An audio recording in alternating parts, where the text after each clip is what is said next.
Labas Neringa. Labas rytas, Neringa. It's Vida. And Ruta Strazdis. We're greeting you from our bee yard in our home in Lunenburg, Massachusetts.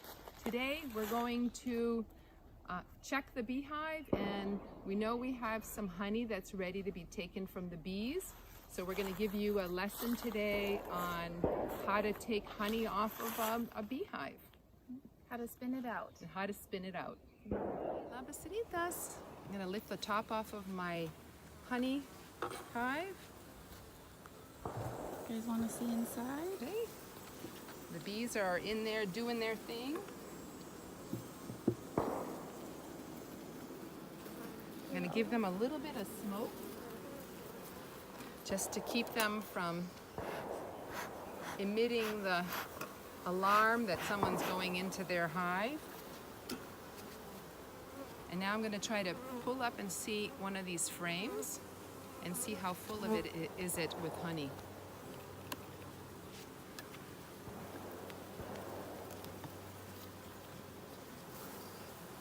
Oh, wow, look at that. Half of it on this side. Half of it on this side. It's not quite full, but you guys want to see close? Yep.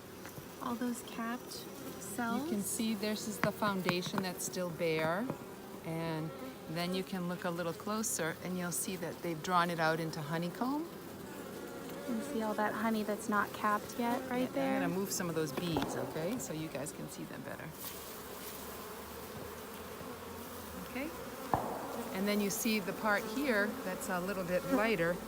That's got some beeswax already. There's honey in there, and it's ready to be stored, ready for us to take.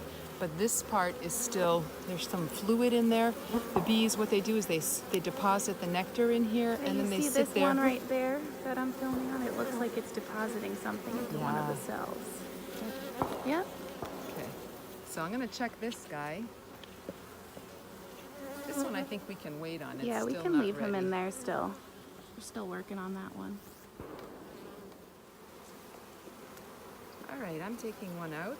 This Wow. box is really full of honey. Look at all that honey. And you can see there's lots of bees on it, but you can see how it has the cappings on top. All of the cells are full of honey. Here we've scratched it, taking it out, so you can see there's honey underneath. Yeah, if you want to see the way it looks. It's got this pretty nice white capping on it. So what I'm going to do is I'm going to shake these bees off gently and see if we can take this comb and shake them off back into their hive. They're not going to like that. Nope. Yeah, I'll smoke them a little bit. Oh, they're dive bombing.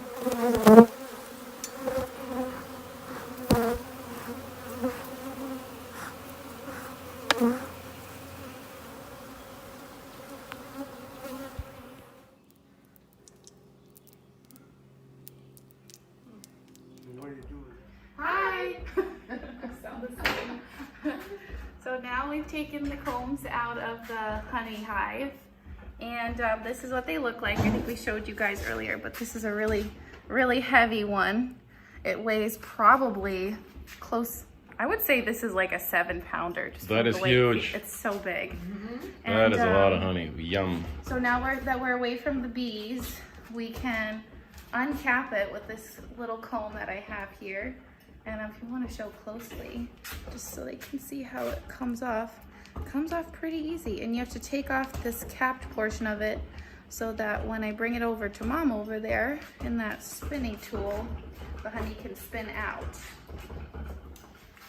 So, Oh my gosh, look at her go. look at those muscles. I'm developing my muscles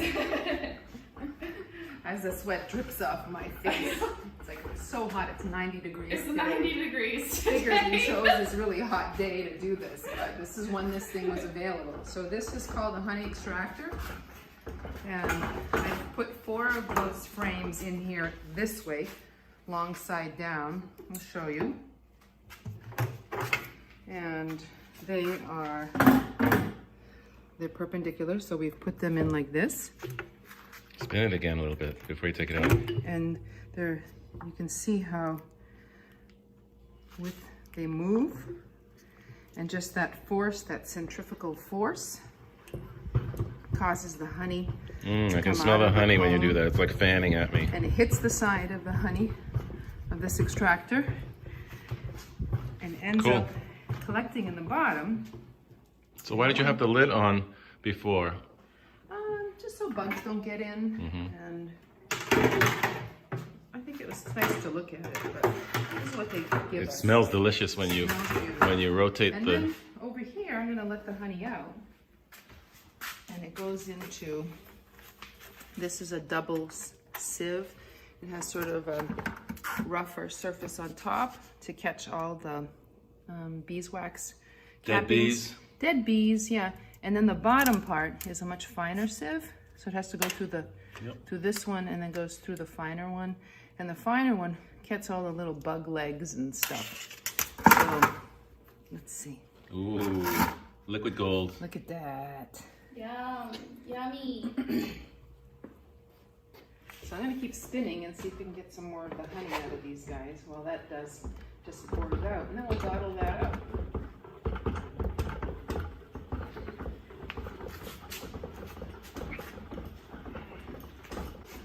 So the bees don't get mad at you for taking all their honey? They just fill it up again. They were rather annoyed, but we went out first thing in the morning when most of the foraging bees have gone out already. When the sunlight hits them in the morning, they say, the sun says to the bites, "Labasiritas, get out and do your work." And so the bees leave the hive and then they go collect pollens and nectar from flowers and they bring it back to the hive. And so when you look at bees, we'll take some pictures of the bees coming back from the field where you can see they have little pollen sacs attached to their hind legs, and you can see them coming in with different colored pollens, orange, a lot of orange right now, yellow pollens, and then they deposit it in the hive. Looks like you rented your extractor from WCBA. Worcester County Beekeeping Association. I belong to this, it's one of the longest standing organizations for beekeepers. It's been in existence for like 150 years. And they are the people that I go to when I need help. And I'm not sure what's going on. Please help, I think I have a disease. Isn't it all? To my rescue. I'm sorry. Isn't it all coming out when you flip it over like that, Ruta? It's not dripping too fast, no. Capillary action is keeping it in? Yeah, I think so. Some of it drips out a little bit. You have to like do this kind of thing and it squeezes it out. But for the most part, it stays capillary in action, there. surface yeah. tension. Yeah, for the most part, it stays in. And then we'll filter out this honey too, because we are losing a little bit.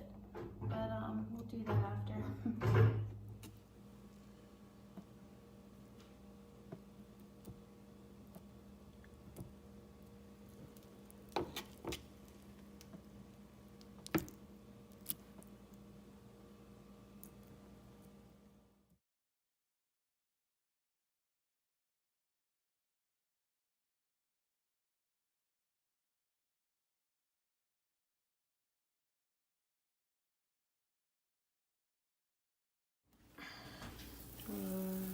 That's a lot of honey. That's a lot of honey. Das ist lot. All right, this is it. Hi. Hello. This is how much honey we collected. It's almost full to the top. This is a 5-gallon jug. And So then we this have about is- 4 gallons here, and this one's probably easily 3. So we collected about 7 gallons of honey off of that one hive. It's a lot more than half of that. And then we start putting them into jars.